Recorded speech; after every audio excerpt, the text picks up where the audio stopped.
Hello Accounting 101 students. In this video, we're going to be computing some ratios using the balance sheet and the income statement for Carla Vista Inc. Or Carla Vista Company for the years 2016 and 2017 using our question 3 and our chapter 13 end of chapter practice exercises. So there's a number of ratios that we need to compute, namely the current ratio, inventory turnover, profit margin, return on assets, return on common stockholders' equity, debt to assets, and the times interest earned. This information will be coming from the balance sheet and the income statement for both years, and you'll see that in the problem we're given some additional information for the inventory numbers or the asset numbers or the stockholders' equity for the prior year. All right, so for the current ratio, we're going to compute this by taking the current assets divided by the current liabilities.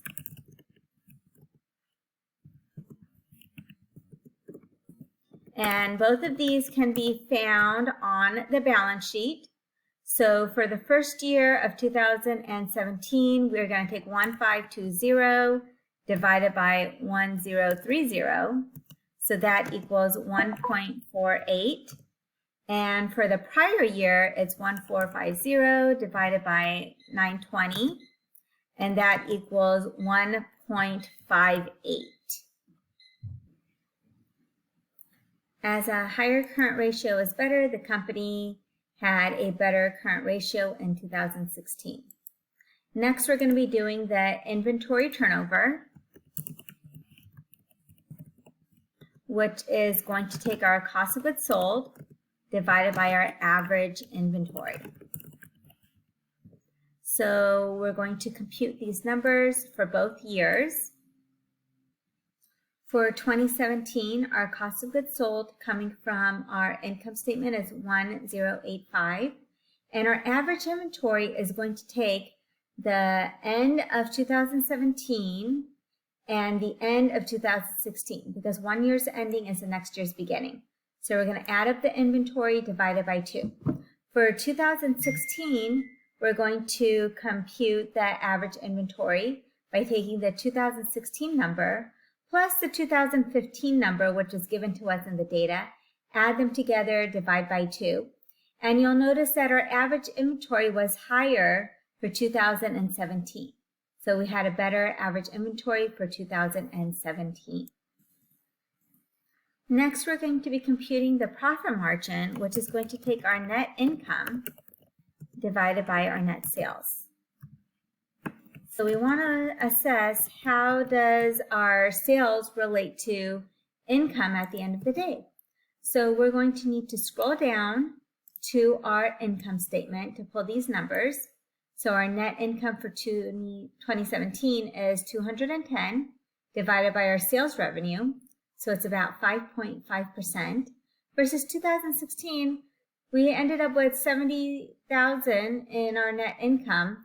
In relation to our sales revenue, it's only 2%. So we had a better profit margin in 2017. Next, we're going to be looking at our return on assets, which is taking our net income and dividing it by our total assets. So this tells us how effectively we're able to use our assets to generate net income. And we're going to be taking our net income of 210, and we're going to divide that by our average total assets. So the key word here, and I'm going to add this into our formula, is the average total assets. So our average total assets is going to take the 2016 number and the 2017 number, add them together, divided by 2, which will give us 8.3% for 2017. For 2016, we're going to take the 2016 number and add it to the 2015 number, add them together, divide by 2 to get our average total assets. So our return on assets for 2016 was 2.8%.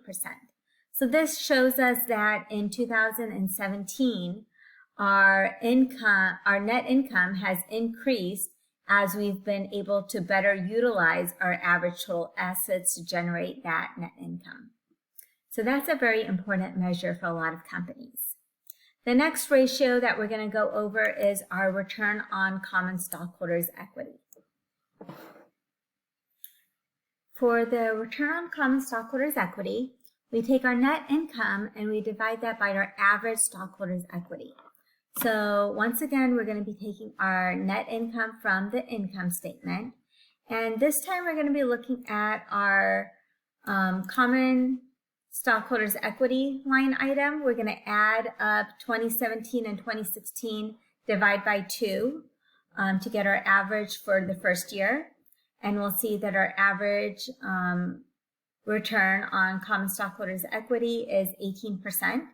Versus 2016, we're taking the $70 for our net income, and we're going to divide that by that year's average, our 2016 number plus our 2015 number. And our 2015 number was given to us in the problem information, so sometimes you have to look at our problem information in order to do the math. And you're going to notice here that in 2017, we had a better return on common stockholders' equity.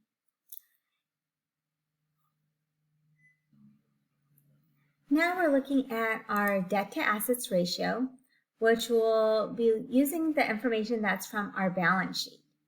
So for the debt to assets ratio, we look at our total liabilities divided by our total assets. So actually, I am going to note that for our total liabilities, we have to add our current liabilities and our long-term liabilities. So that's the reason why you see those two numbers added together for our total liabilities. And then we're going to divide that by our total assets, which is given to us in the problem. You'll want to make sure that you don't pick the total current assets.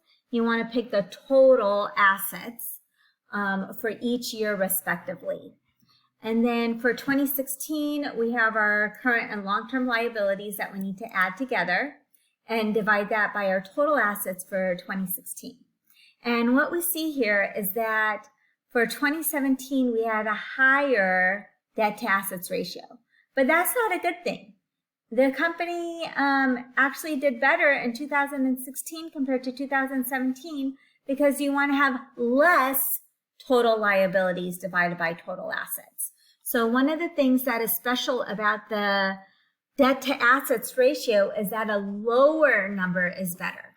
Whereas in most of the other ratios that we cover in our class, a higher number is better. So that's one thing that's notably different about the debt to assets ratio. You want to have a lower number because you want to have less total liabilities compared to your total assets. Next, we're going to move on to our times interest earned ratio. Our last ratio that we're going to be going over is the times interest earned, and this ratio is going to pull information from the income statement. So we start off with our net income. We're going to add the income tax expense, and we're going to add interest expense. So it's basically your earnings before your interest and taxes. And we're going to divide that by our interest expense. So for 2017, we end up with 13 times. In 2016, we end up with 6 times. So that means that for 2017, we have a better times interest earned. So these are all the ratios that we have done in our video for today's demonstration. You can see that there's a lot of different ratios. I'm going to go ahead and show you the answers in case if you missed any of them from our video. And please take the time to write down all of the formulas as noted in our textbook. Okay, so please write down the formulas from our textbook. Once again, our current ratio is better for 2016 because that's the number that's higher. Our inventory turnover is better for 2017 because that number is higher. Our profit margin is significantly better for 2017, as well as our return on assets and our return on common stockholders' equity. So for all of those, a higher number is better. When it comes to our debt to assets ratio, we actually want a lower percentage, so 2016 is better, and our time interest earned 2017 is better. Thank you for taking the time to watch this video.